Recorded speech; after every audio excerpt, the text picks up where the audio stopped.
been a storm brewing inside of me, clouds moving around my heart. Something's changing that I can't see. I'm stuck in what I know is safe, but not yet where I'm supposed to. Feel the call of something more. I feel the call of something that I've never felt before. I feel the call of something more. I feel the call and it's asking, what am I here for? What am I here for? What am I here for? What am I here for? They say that pain pushes till the vision pulls. It feels like my safety nets have fallen down. I wish I had a map of where to go. Got this feeling deep inside that when I get there I feel the call of something more. I feel the call of something that I've never done before. I feel the call of something more. I feel the call and it's asking, what am I here for? What am I here for? What am I here for? What am I here for?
I wanna make a move right now, though I don't know when or how. When I trust and know the truth, my heart will point the way. There is more of me to share, so today I do declare I will take that step in faith and let my light shine. I feel the call of something more. I feel the call of something that I've never seen before. I feel the call of something more. I feel the call and it's asking, what am I here for? Feel the call of something more. I feel the call and it's asking, what am I here for? What am I here for? What am I here for? What am I here for? What am I here for? What am I here for? What am I here for? What am I here for? Yeah. Just love. Just love. Just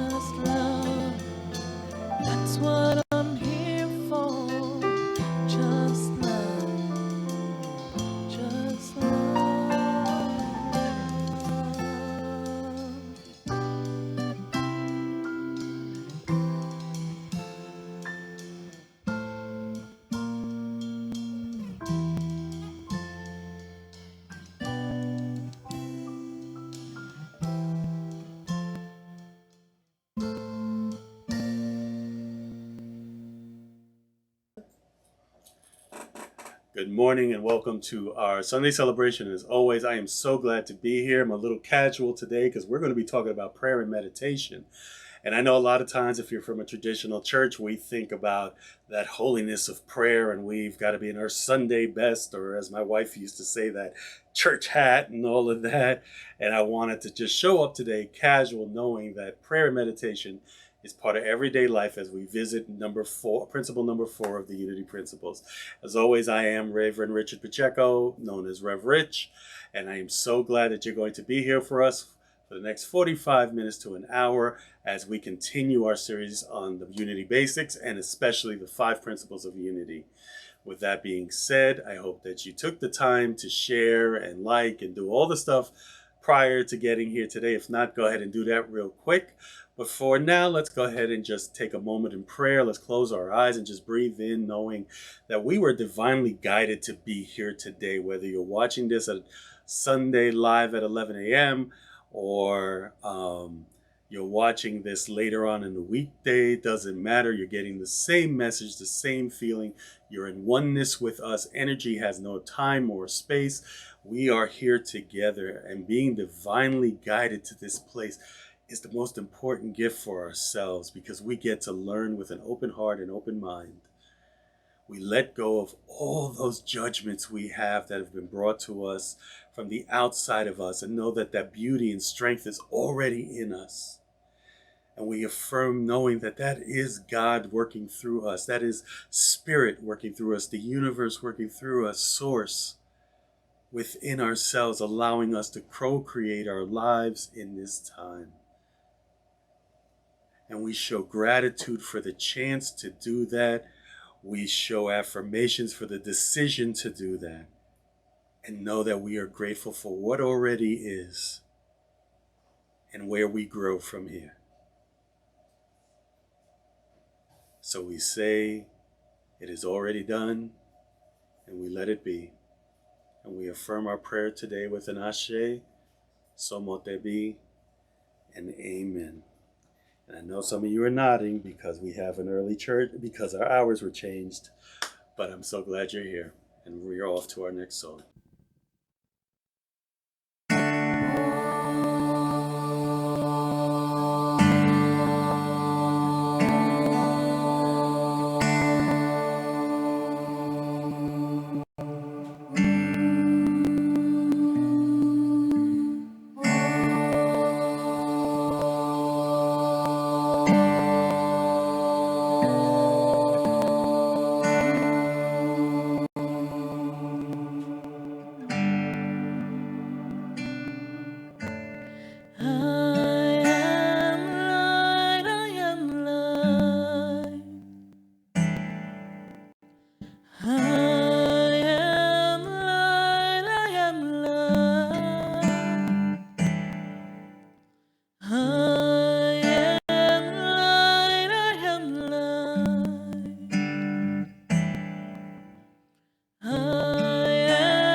The things my family did.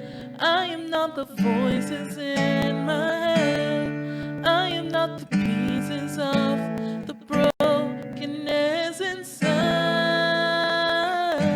I am light. I am light. I am light. I am light. I am light, I am light.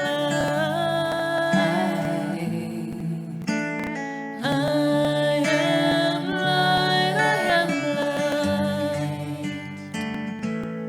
light. I'm not the mistakes that I have made, or any of the things that cause me pain. I am not the pieces of the dream I left behind.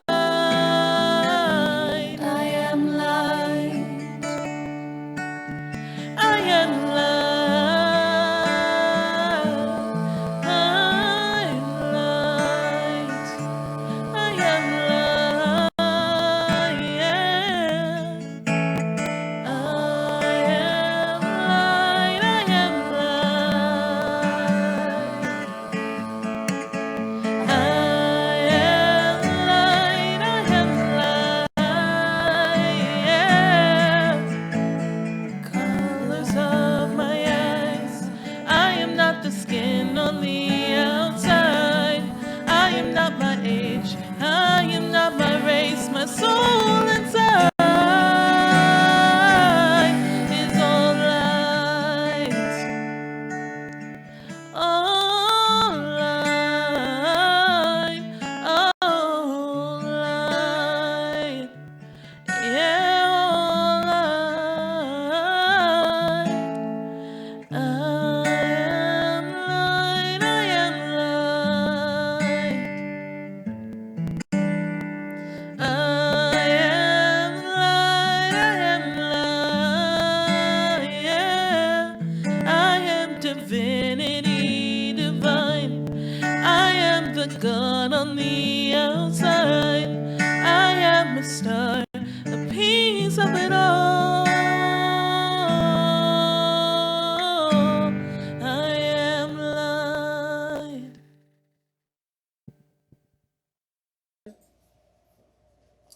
So let's take this time to enter into a time of meditation. Let's begin by breathing in and releasing it. Take another deep breath in, releasing any anxiety or any stress within, and just allow it to fall away. On the third breath, let's take a deep breath in, releasing any thoughts of yesterday or thoughts of tomorrow, and know that this is the present moment we want to be in as we release it all and just sink into this time and place. And we turn to just a normal breathing pattern as we release the outer world, and we listen with the ears behind the ears and feel with the heart behind the heart as we move through. And we begin with our daily word for today, which is balance. We affirm together that I honor life's shifting rhythms. And our prayer is sometimes trying to balance my schedule, meet my obligation, and even find time for the things I enjoy can leave me scrambling to figure out how to fit it all in. Today I take my cue from nature and notice the rhythm of the seasons and the tides, the circles of growth and the orders that underlies all things. I appreciate how seamlessly the natural world balances itself and restores itself to harmony.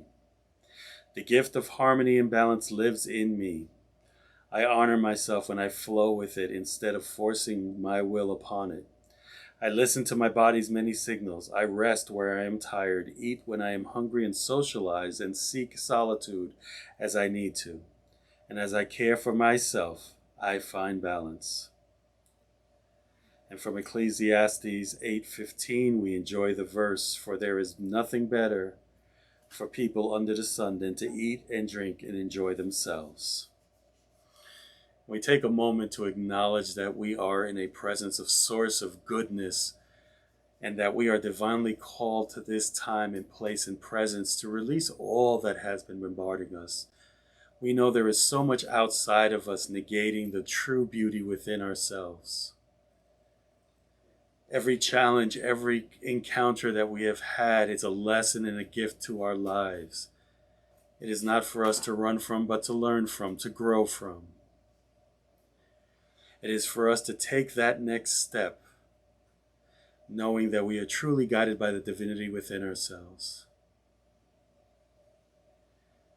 And we take some time now in the silence just to allow ourselves to listen and to engage in the thoughts of that which is ours to do from this moment forward.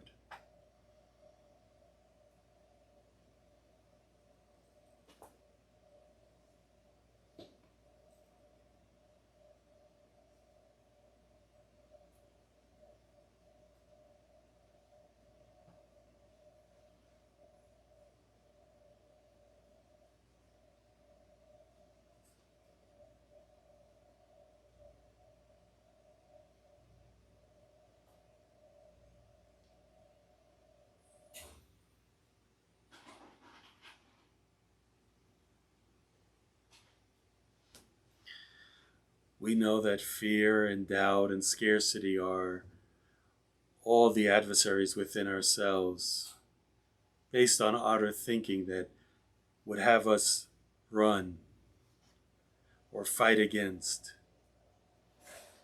But it's when we get past those things that we know that we are in a true good presence. As Reverend Eric Butterworth has reminded us, it is for us to grow through life.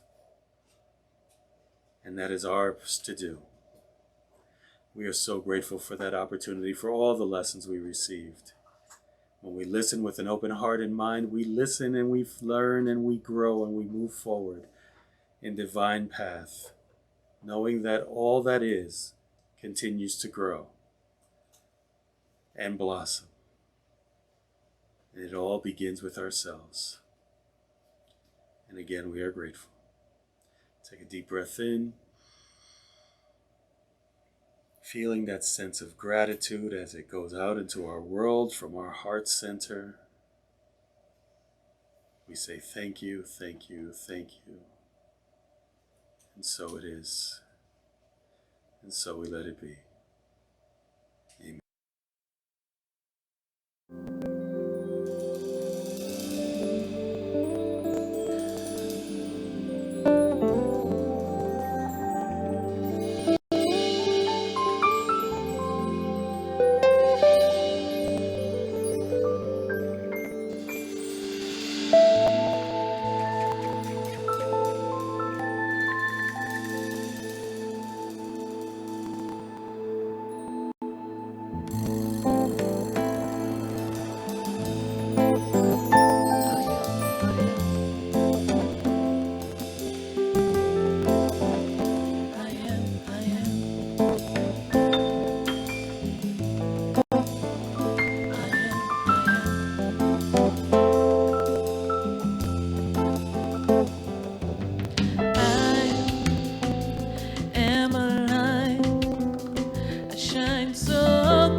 fine.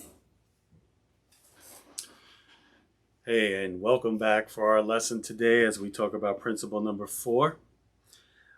Prayer is creative thinking that heightens the connection with God, mind, and therefore brings forth wisdom, healing, prosperity, and everything good. And when we think about this, we think about the actions of prayer and meditation, even though we're probably going to focus a little bit more on the prayer side, because if you've come from a traditional background as I have, you know that prayer takes on a whole different meaning when you come into a unity or any kind of New Thought church, or even other religions, whether you're Buddhist and you're chanting or doing mantras, um, Hindu practices. Everybody's prayer practice is a little bit different, but it's the intention behind the prayer that for me works well. Charles Fillmore says that prayer is the greatest mind action there is, because prayer is not about asking for something to receive it, but to get our mind aligned correctly to it. So before I move on with the lesson, just want to say I'm pretty sure you've already seen Alicia kind of changing in her singing. Um, it's the holiday season. She's in the middle of getting her cookies and baked stuff ready for the holidays and planning. So I wanted to give her the night off of singing. My wife is right along with that as she's planning her Christmas and fall collections and more of the Christmas and the holiday collections. So look out for both of them. You can check out Alicia's on, what is it? queencreationsonline.com. And of course, my wife's business is on nairobinatural.com. Both have some wonderful products for the holidays. So check them out. Take a quick moment to promote both of them, because let me tell you, when you talk about prayer and action, that's it. They both have impressed me greatly with the talents and the knowledge that they have. So when we take the words of Jesus in Mark 11:24, he says, "So I tell you, whatever you ask in prayer, believe that you have received it and it will be yours."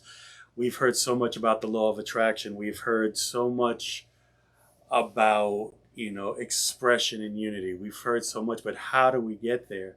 And if it's prayer and we're talking about asking, how does that work? Because, as someone who was raised as a Catholic through Catholic school and then Jesuit high school, for us, prayer was I ask, and if God feels we deserved it, we got it. But it is as we move through our principles, we consider the first 3 principles in context. So the first principle is God is all there is, all everywhere and absolute good. This transcends God not only as an old man watching from a cloud, showering us with blessings or discipline when the mood strikes, but is the field of intelligence, love, creative energy in which we live. We can never be separated from this divine presence. As I told you, as I was going for my bachelor's degree in metaphysics, one of the studies is, and when they talk about the laws in action, one of the laws is the law of potentiality.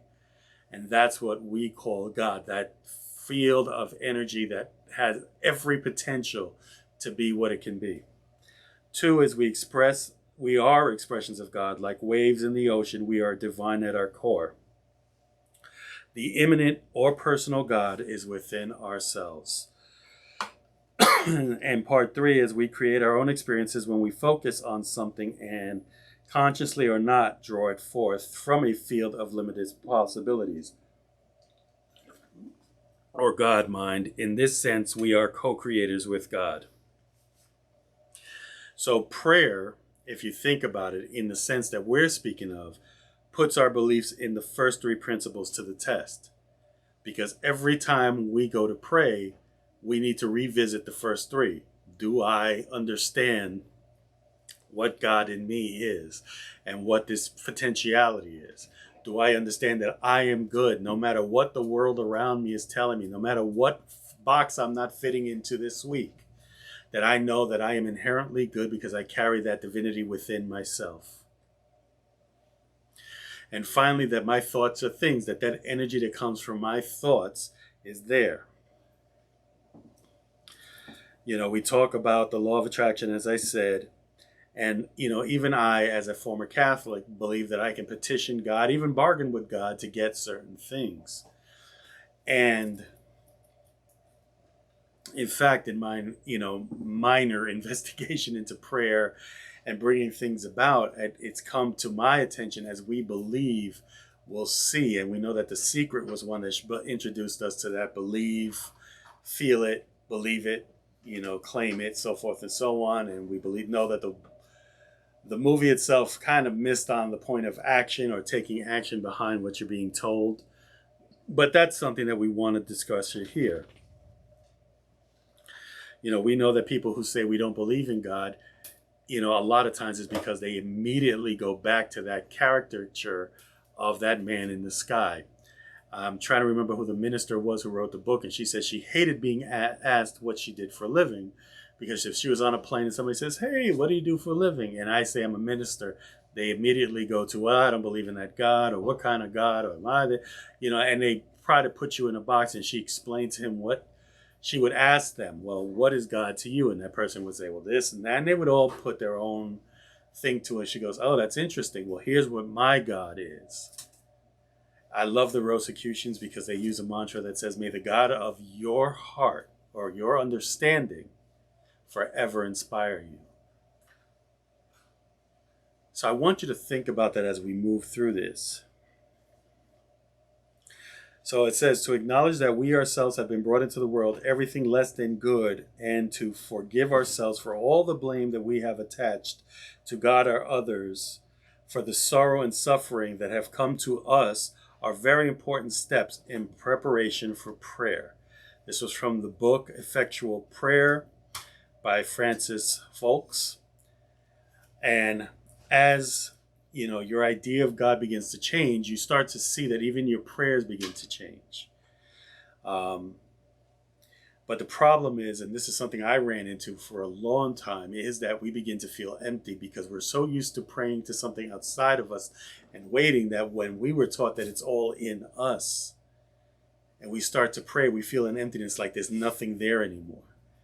And it's because we truly haven't gone inside. We're still kind of waiting about around here. It's not out there anymore. It's like just outside of here. Like we know it's there, but we can't trap it yet.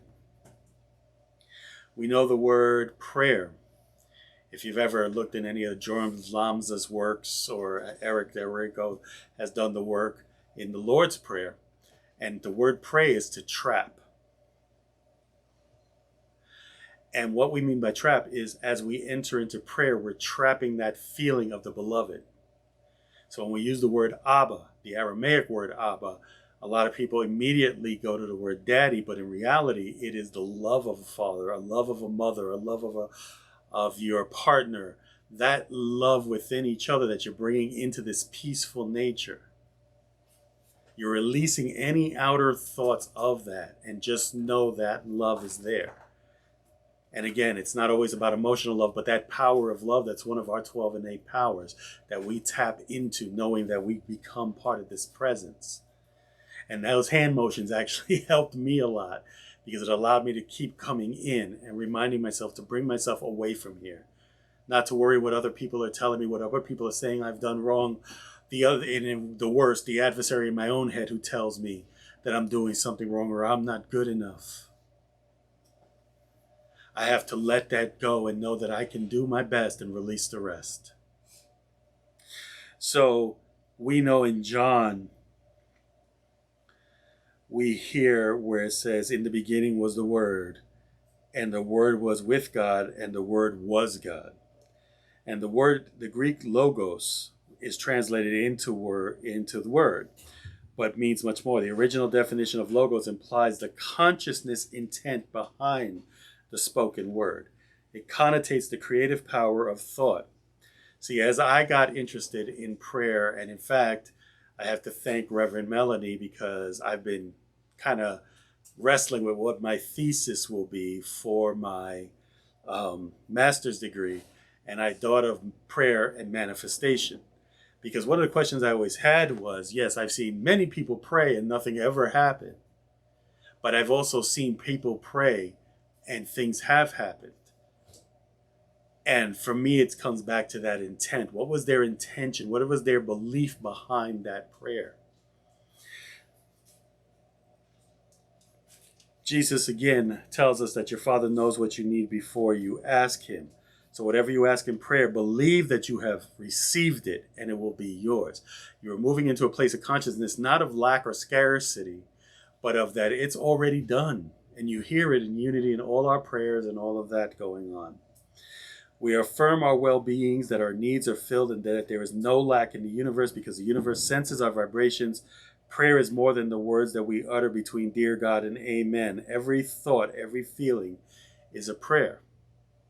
So every time we're anxious, and trust me, anxiety is true, and I know how it feels when you're worried. And as Reverend Bernard Beckwith always says, that worry is nothing more than manifesting into your life what you didn't want in the first place. When we find that place in prayer where we can change our mind, that mind action to say, I am no longer going to look at the bad in my life, but let me look at the beauty that's in my life, no matter what outer circumstances tell me, no matter what labels have been put on it. As of this point, I can't change anything that happened 2 minutes ago, but I can definitely change and work towards something better. And that's all I can do. Our personal belief in prayer is that it's not really answered at all because, again, the possibility is already there. And it takes intent, it takes belief, it takes faith, and finally action, which is next week's lesson. But for today, that's what I want you to focus on, is that prayer is not about asking something outside of yourself to fix something, but to know that what is already there, what you already visualize in the power of imagination is already there. But we have to take the action, have faith to know that it is working toward it. Have faith to know that we are good enough, that there's no one judging us, telling us that we deserve it or don't deserve it. We are already an expression and co-creating in this world. It is when we doubt ourselves that we create an illusion of separation from that, and we don't see the expressions that happen. When prayers seem to go unanswered, it's not a decision by God to deny us what we want. It is one of two things. We are attracting from an unconscious, deeper desire, or we are blocking the answer we want. And again, I mentioned this when we did our meditation. Blocks are made up of fear, doubt, and feelings of unworthiness. Those seeking more money may not feel they deserve it. Those who want to conceive a baby may doubt it'll ever happen. And again, the lack of a baby is often remedied by adoption, which is why so many couples conceive after adopting. With a baby in the house, they no longer stuck in the lack baby consciousness, which is a great example of that. So when we want to live, we want to love, we fear things. We fear that we're missing out on something. We fear that we're going to get hurt. We fear that, and it creates this anxiety inside of us. So then our mind goes into protective mode. But it is that ego self, that person that we have created when we have forgotten who we truly are and based on our outer circumstances, and we hold on to that fear. So it's easy to remove it, to fear it, to push it away, to say whatever, rather than to say, hey, this gift was given to me for a reason. May not feel like a gift all the time, but that gift was given to me for a reason. And even though the emotions that come up can be fear, doubt, grief, whatever else, it is a gift to us because there's a lesson in it. Even if it is, what am I attracting to my life? I learned the hard way many, many years ago, when all I did was the circle of people around me were complaining and moaning and whatever, and we say venting, and I joined in. And we created this energy that just, we needed more to talk about, so more negative stuff happened. But the problem was not that it was actually happening, it was that my perception was on the negative, and I missed out on all the gifts around me. And I had to start to change that about myself, because I can't change that in anyone else. It only has to be with me. So we talk about affirmative prayer. Deepak Chopra in his book, The Third Jesus, and I love that book, says at a deeper level, everything is unified and whole. When you ask for anything, the one is asking the one. God is asking God, and there is always a response. In this case, response doesn't mean a yes or no from God. There is no judge deciding whether you are worthy or not. Those perceptions were born of separation. When Jesus told his followers that God sees and knows everything, he was describing the complete intimacy between the self and the intelligence that pervades the universe. Since you could not exist without being part of the intelligence, praying to God is circular, a feedback loop. I used to love making a joke because if you ever hear somebody pray, well, let me start with this first. There was a saying that was given to me many years ago that says if praying is talking to God, then meditation is God talking back. And some people have said intuition. So it works the same way. But if you ever watch somebody pray, especially when they're desperate or there's a feeling of fear or lack and they need something in their life and they're, dear God, I blah, blah, blah, blah, blah. They start bargaining, if you do this for me, blah, blah, blah, blah. Okay, bye. I said, if you pictured that as a phone call, I could see going, dear God, and God going, hello, picking up the phone. And you go into that ramble and that guy, and like, all right, good, amen, click. And God's like, hello? Hello? And you missed out on the message that was for you to hear. Because it's easy for us to throw out everything in our life without looking at what it truly brought us and what gifts are there. It's not always easy, but it is worth it. And you will hear me say that over and over again. No matter what is happening in the moment, look past the appearance and speak only about what you want.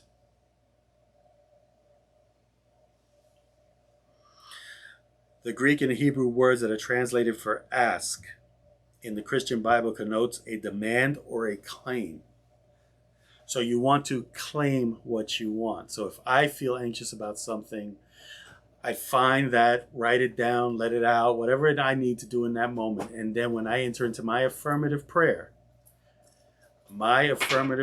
comes to that I claim that this is where my goal is to be. This is what I'm working toward.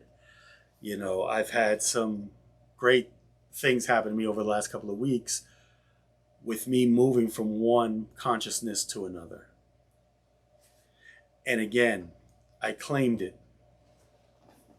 And there are times that I have to claim it over and over again because of the fact that anxiety, fear, doubt all enters my mind again. And just like Jesus said, devil, get behind me. Because I don't have time for you anymore. Prayer is not supplication or begging, but a simple asking for that which we know is waiting for us at the hands of our Father, and an affirmation of His existence, which is taught by Charles Fillmore, of course, co-founder of Unity, as the power, when he was talking about the power of prayer to heal. The most effective prayer of all, it would be wordless, a period of silence to align ourselves with all that is and return to wholeness, that which is our true nature. Again, as we say, a lot of these principles go as a golden thread through so many of our brothers and sisters in other faiths. The Buddhists call it samadhi, a place of perfect stillness to make room for affirmation. The Tao Te Ching says, "Bide in silence, and the radiance of the Spirit shall come in and make it home." So many times when we read the Gospels, we know that Jesus goes off to spend time alone, and he often withdraws from the crowd. He presumably realigns himself with the consciousness, with the divine, so that he could continue to express to Christ the perfect idea of humankind. Each of us is imbued with the divine, and Jesus said we can do anything he can do. Taking time to remember our divine connection and reaffirm our intentions is necessary to humans as food and sleep. So, when we do that, we talk about affirmative prayer. I love this quote here, which is, affirmative prayer is not the hope that things will get better, but the certainty that they already are better. God is already here. Good is already here. We look past appearance, ignore outer circumstances, and affirm the truth of God in every situation. I'm going to preface it one more time. It isn't easy, but it is so worth it. So we talk about a typical prayer. We know those prayers. Dear God, please make my friend well. He's having surgery tomorrow. Please make sure the doctors don't make any mistakes and there's no complications. Please let him recover quickly and get back to work so he can take care of his family, be with his wife because she's really worried. Amen. So a lot of traditional prayers that we look at. Let us pray for all who suffer and are afflicted in mind and body, for the hungry and the homeless, the destitute and the oppressed, for the sick, the wounded, the crippled, for all in loneliness, fear, and anguish, for those who face temptation, doubt, and despair, for our sorrowful and bereaved, for prisoners and captives, for all in mortal danger, that God in his mercy will comfort and relieve them and grant them the knowledge of his love and stir it up in us the will and patience to minister to their needs. Nothing wrong with the prayer when done with the right intention and energy. But when we talk about affirmative prayer, here's a perfect example of that. The healing power of our divine flows through my body. I am health. I am wholeness. I am healed. The healing power of God works through the doctors, the nurses, and the medications. I am restored to my natural state of health. I am grateful for my healthy body and for the gifts of this experience. So it is not important to ask for things. We are affirming them with the intention that it's already done. We are affirming them with the knowledge that we already are what we are. And as I said earlier, it's not about waiting for something to happen, but affirmative prayer helps us say in place that it's already good. It's already done. So there's no place to go but up when you live it in love, and that power of love, and that power of wisdom, and of course that power of faith. So we know that in tradition we hear about surrendering to God, and it's the same thing here. To pray is to trap.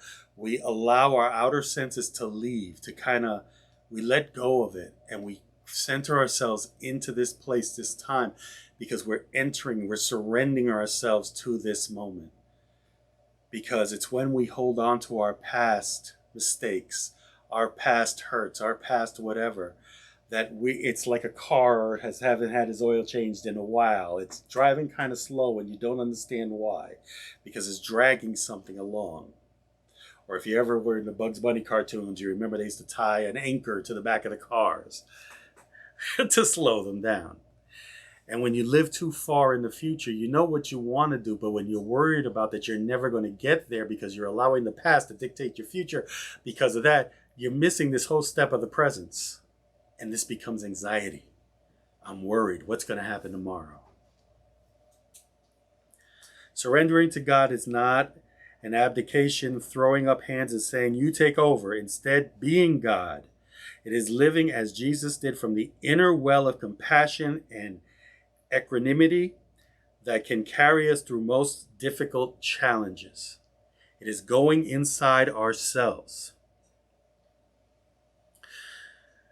Does the soul path ever require crucifixion? Yes, if you believe that the hard times are necessary for growth. No, if you believe that your lessons can be easy and fun, or that experiencing joy is the real reason for taking human form. As always, you will create whatever you expect. As started in Principle 3, your own desires are the best clues to what's in store for you. Desire your soul, the divine's calling, is your higher calling. But here's the truth. And we know what we say about the truth. Jesus said the truth will set you free, and Richard says the truth will first piss you off. Because nobody wants to hear it. It took a lot for me to admit to the faults that I did. I am so grateful for Unity teaching, and especially Reverend Paul Hasselbeck, who taught radical responsibility. And now it's a message that you hear through leadership and everything else. And I talked about this in the last talk. That radical responsibility, kids sitting there going, instead of pointing fingers out, or as a child, they used to say, for every finger you point, there's 3 fingers pointing back. It's to remind us of that. So most of us have trouble believing that the limits in our own lives are self-imposed. Prayers move us into a state of allowing and non-resistance. As I said, and I share the mantra with you, in fact, at Silent Unity where I work, we had an Associate Appreciation Day, and we had the best affirmations, and I shared it. I said, one of my morning mantras and my evening mantras is, I do my best and I release the rest. And I release the rest, because if I feel anxiety coming up, or the devil, as they say in my mind, is telling me that things are bad and blah, blah, blah, blah, blah, rather than enjoying what's good inside of me, I need to remind myself I'm doing my best. And as long as I'm doing my best, there's nothing that can change. So I have to release the rest, release the thoughts, the anxiety, the fear, the doubt, and know that I'm moving forward. And yes, I am guilty. I am one of those people that want to go from 0 to 60 in a minute. This is what I want. What's got to happen today? And I had to learn to stop that. The second part of that is reminding myself that I am in the flow of divine life and order. And for me, that mantra reminds me that I'm already in the flow, that my life is divine as it is in this moment. And as a flow, it keeps moving, and I'm in order. I'm allowing it to unfold through me. And because I'm not looking for the failures, I'm not looking for the bad things, I'm looking for the things that make my life beautiful, the unfolding becomes beauty. The unfolding becomes a blessing. And there's blessings all over.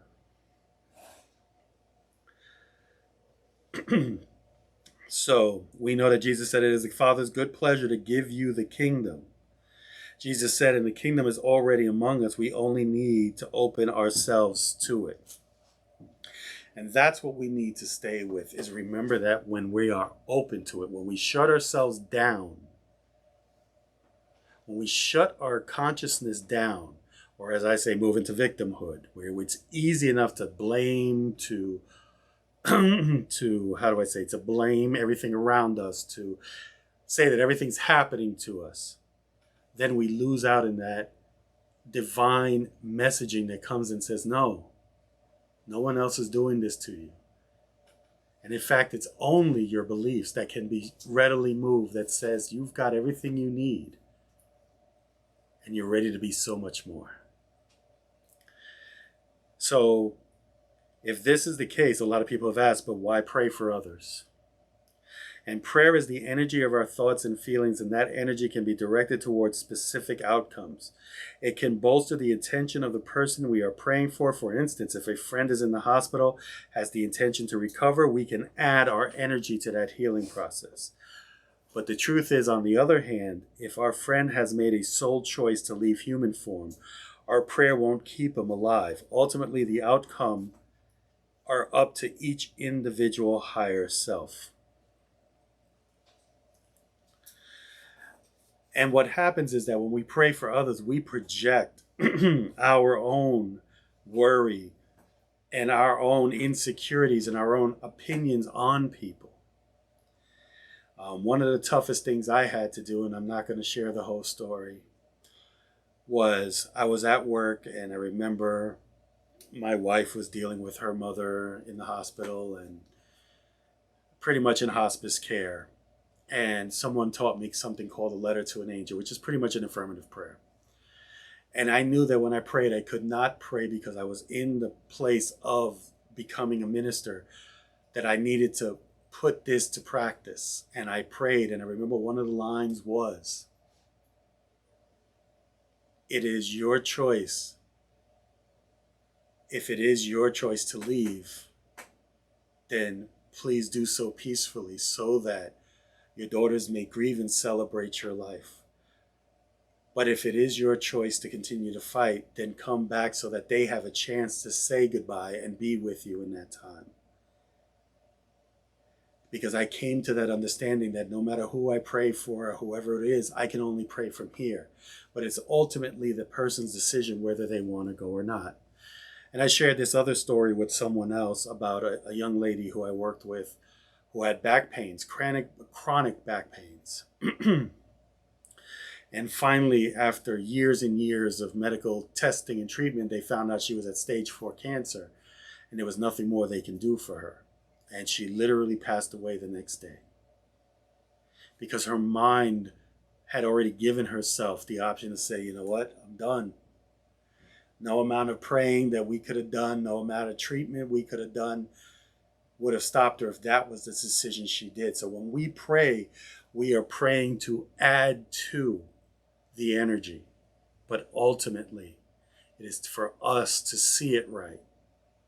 But it still is the person's decision to do it. So it is not to discourage you from praying for others. Do that wholeheartedly with intention, with an energy of gratitude, sending it out to that person every day.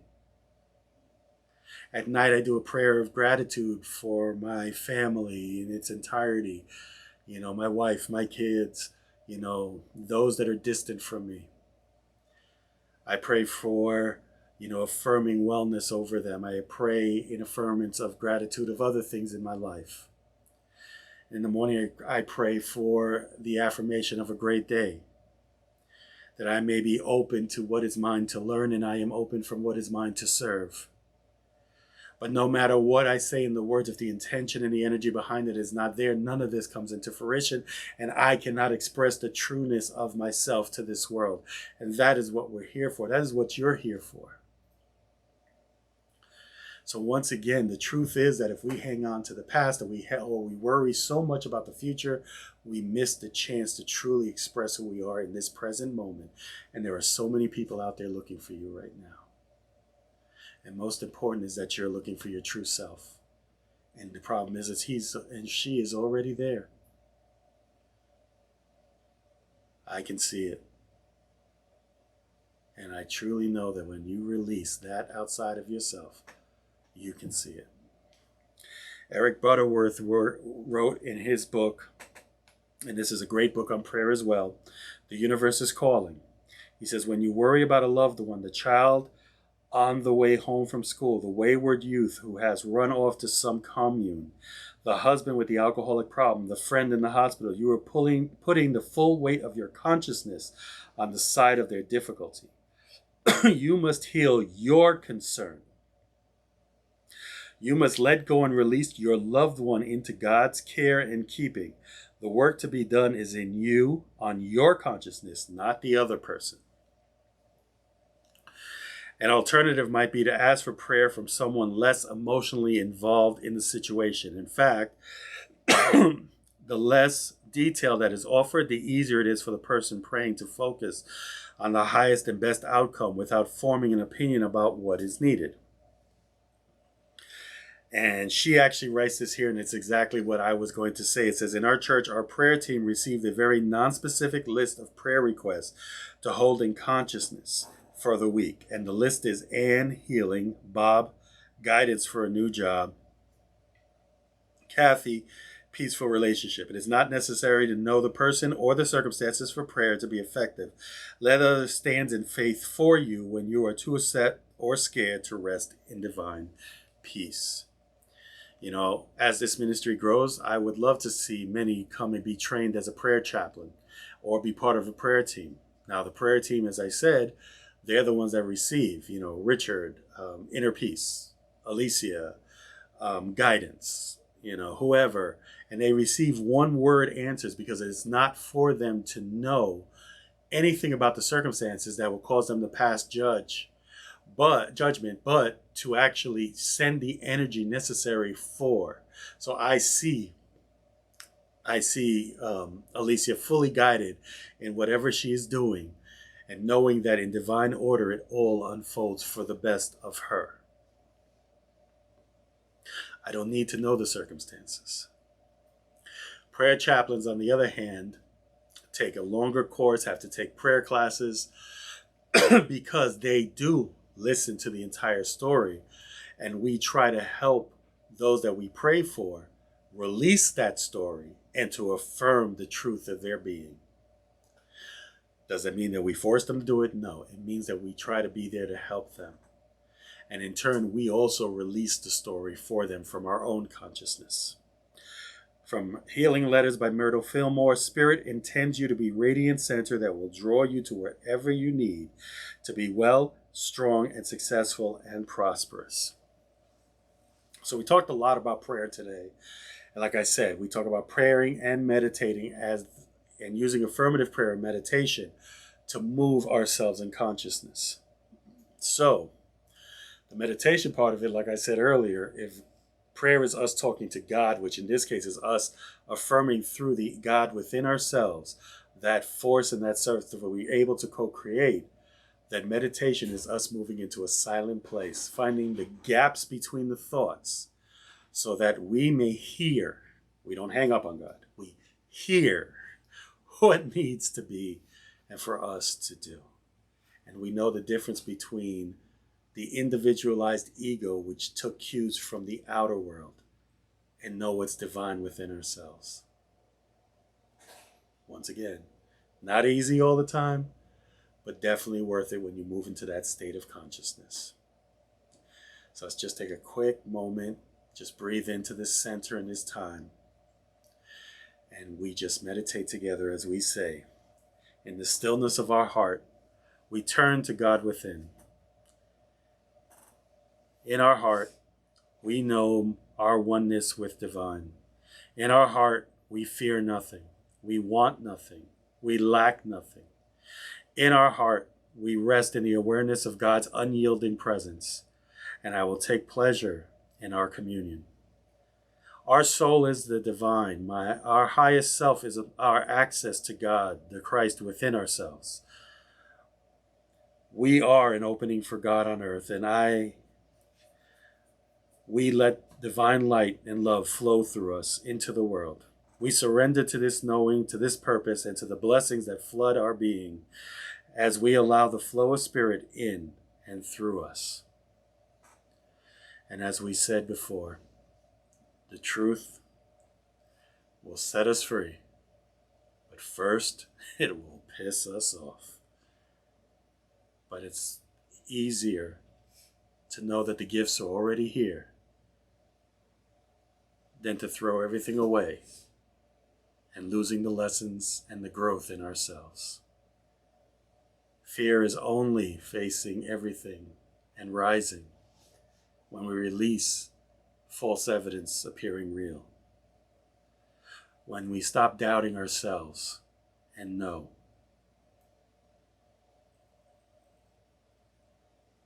I'm grateful for this time with you, and I am grateful for the lessons that I take as I give them to you. As we move and remind ourselves to rise in this world. Namaste.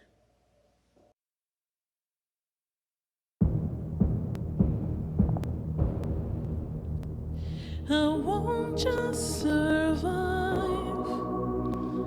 Oh, you will see me thrive. Can't write my story. I'm beyond the archetype. I won't just conform. No matter how you shake my core. 'Cause my roots, they run deep. Oh, you so little faith. Don't doubt it, don't doubt it. Victory is in my veins. I know it, and I will not negotiate. I'll fight it, I will transform.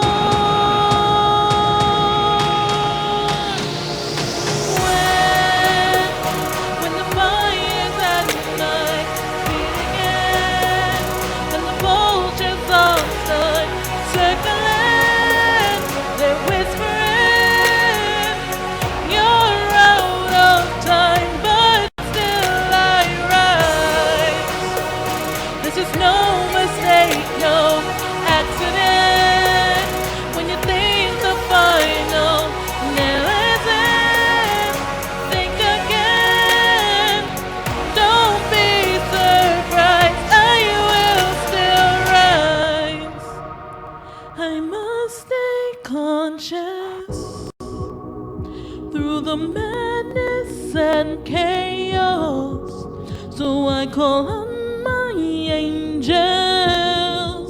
They say, oh, ye of so little faith. Don't doubt it, don't doubt it. Victory is in my veins. I know it, and you will not negotiate. Just fight it, and be transformed. 'Cause when the fire's at my feet again, and the vultures all start circling, they're whispering, you're out of time, but still I rise. This is no mistake, no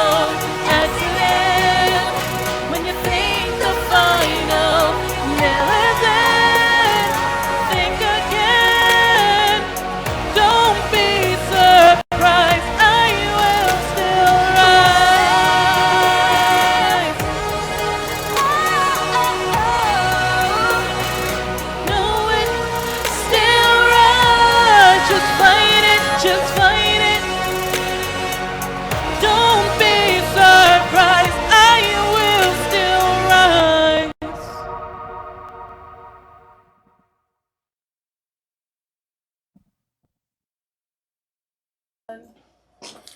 As I said, prayer in the form of affirmative prayer, as Charles Fillmore says, is the greatest mind action. It allows us to breathe into the moment, to find the gratitude of what we've already had, the challenges we've gone through, to find the lessons with them, and to be able to hold on to this present moment and listen for the things we do now to make our lives expand.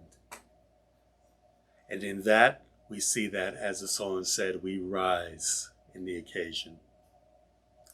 So I hope you got something from it. I hope you took notes. Can't wait till next week as we move into principle number 5, which technically is my favorite and actually changed my life.